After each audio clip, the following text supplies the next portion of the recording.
திங்கட்கிழமை 16 சிவான் ஜூன் 1. நம்பிக்கை கொள்ளாதீர்கள், உங்கள் விசுவாசத்தை செயல்படுத்துங்கள். எபிரேயர் 11:1. விசுவாசமானது நம்பப்படுகிறவைகளின் உறுதியும் காணப்படாதவைகளின் நிச்சயமுமாயிருக்கிறது. நம்பிக்கை என்பது ஒரு நல்ல நற்பண்பு, ஆனால் அது உங்கள் நிலையை மாற்றாது.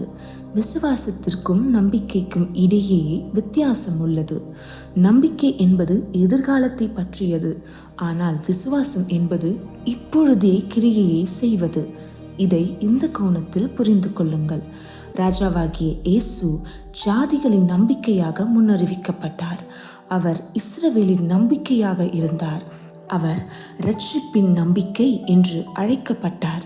வேறு வார்த்தைகளில் கூறுவதானால், மனிதன் ரட்சிக்கப்பட வேண்டுமானால் தேவகுமாரன் வர வேண்டியிருந்தது. உலகத்தின் பாவங்களுக்காக ஒரு பலி செலுத்தப்பட வேண்டியிருந்தது. அந்த பலியாக ராஜாவாகிய இயேசு இருந்தார். யோவான் ஸ்நானகன் அவரை கண்டபோது, இதோ உலகத்தின் பாவத்தை சுமந்து தீர்க்கிற தேவ ஆட்டுக்குட்டி என்று வியந்து கூறினார். யோவான் 1:29. இப்போது ராஜாவாகிய இயேசு வந்து தேவனுடைய திட்டத்தை நிறைவேற்றினார். அவர் நமக்காக சிலுவையில் அறையப்பட்டார். மனிதனின் பாவத்திற்காக முழு விலையையும் அவர் செலுத்தினார். பின்னர் நமக்கு சுதந்திரத்தை அளிப்பதற்காக தேவன் அவரை உயிர்த்தெழ செய்தார். கொலோசியர் 1:12 கூறுகிறது, ஒளியிலுள்ள பரிசுத்தவான்களுடைய சுதந்திரத்தில் பங்கடையும்படி நம்மை தகுதியுள்ளவர்களாக்கின பிதாவுக்கு ஸ்தோத்திரம் செலுத்துகிறோம். இப்போது தேவன் இயேசு கிறிஸ்துவின் மூலம் நமக்கு சுதந்திரத்தை அளித்துள்ளதால் அதற்காக இனிமேல் நம்பிக்கை கொண்டிருக்க வேண்டிய அவசியமில்லை.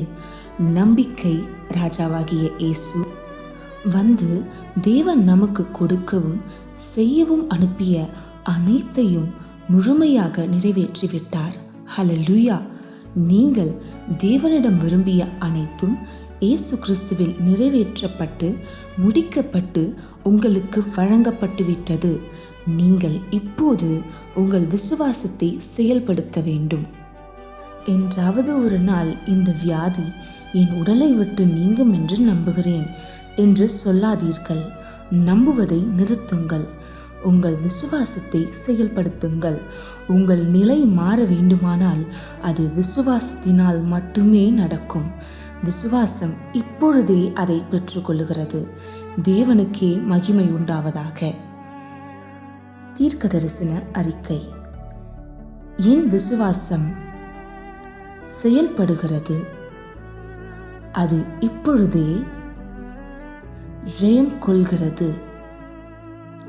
ராஜாவாகிய இயேசுவின் நாமத்தில் கிறிஸ்துவுக்குள் எனக்குரிய சுதந்திரத்தின் ஒளியிலும் வல்லமையிலும் கிருபையிலும் நான் நடக்கிறேன். தெய்வீக ஆரோக்கியத்திலும் இயற்கைக்கு அப்பாற்பட்ட செழிப்பிலும் வாழ்கிறேன். நான் எப்போதும் வெற்றியாளனாக இருக்கிறேன். ஏனென்றால் நான் தேவனுடைய வார்த்தையினால் வாழ்கிறேன். ஆமேன். மேற்கொண்ட தியானம் எபேசியர் 6:16, 1 யோவான் 5:4, எபிரேயர் 11:1. உங்கள் 365 நாள் வேத வாசிப்பு திட்டத்தை தொடங்க நீங்கள் தயாரா? 365 நாள் வேத வாசிப்பு திட்டம். இன்றைய உங்கள் வாசிப்பு திட்டம் சங்கீதம் 97 104 அதிகாரங்கள்.